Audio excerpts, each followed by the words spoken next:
want to bring in now East Asia expert and author of the book North Korea Takes on the World, Gordon Chang. Mr. Chang, thank you for being here. What is your level of concern given the hostile relations between the U.S. and North Korea dating back years? Well, always relations between the U.S. and North Korea are tense, and especially now because you have a U.S. ballistic missile submarine, the USS Kentucky, docked in Busan in South Korea. This is the first time since the 1980s that has occurred. Now, this individual who crossed into North Korea across the military demarcation line, this was almost certainly a defection, as a number of people have been reporting. But we also got to remember that these tours are very strictly controlled. You cannot unintentionally wander into North Korea during one of these tours. If you're in North Korea, it's because you want to be there. And what are your sources telling you? What are you hearing as to the likelihood of a defection here? Yeah, this is about 100%. The Daily Beast is reporting that this was a defection. And I think, as I said, that is consistent with all that we know about these tours, which I've been on. A number of people have been on. You can't walk into North Korea unless you really want to do that.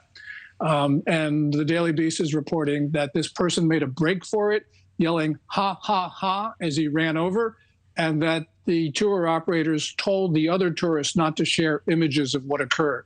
So if it was, in fact, a defection, detained would be the wrong word to use here until we know more. Well, the North Koreans will detain everybody. And the question is, what will happen to this individual?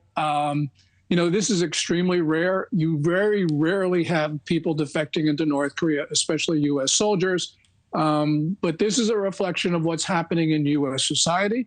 And it's also a reflection, I think, of a number of the military training courses that have emphasized things that don't put the United States into a good light. So we could probably expect more of this occurring in the future.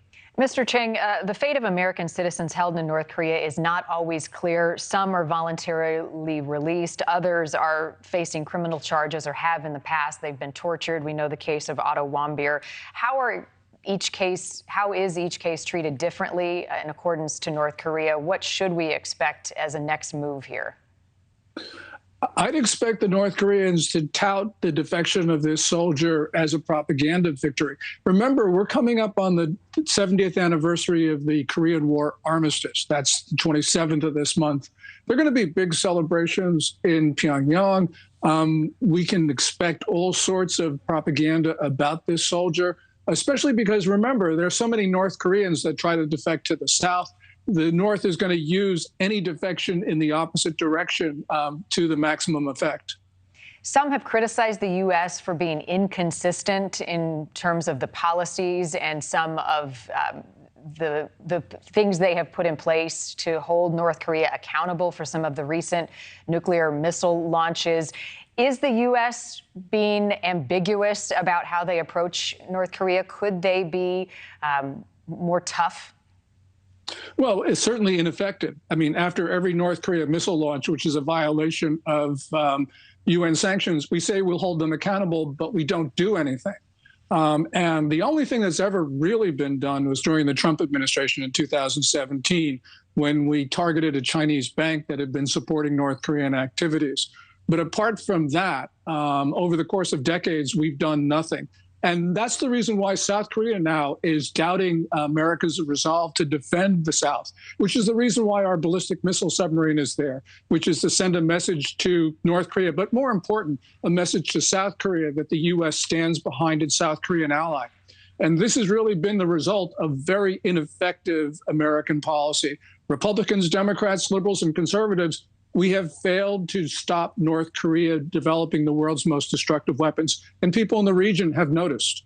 Right, and the timing of this, so much focus has been paid on Russia's invasion of Ukraine. Many have said, don't forget about the threat that China poses and never forget about the threat that North Korea poses. Given that, how soon do you expect the White House to update the American people about this ongoing situation?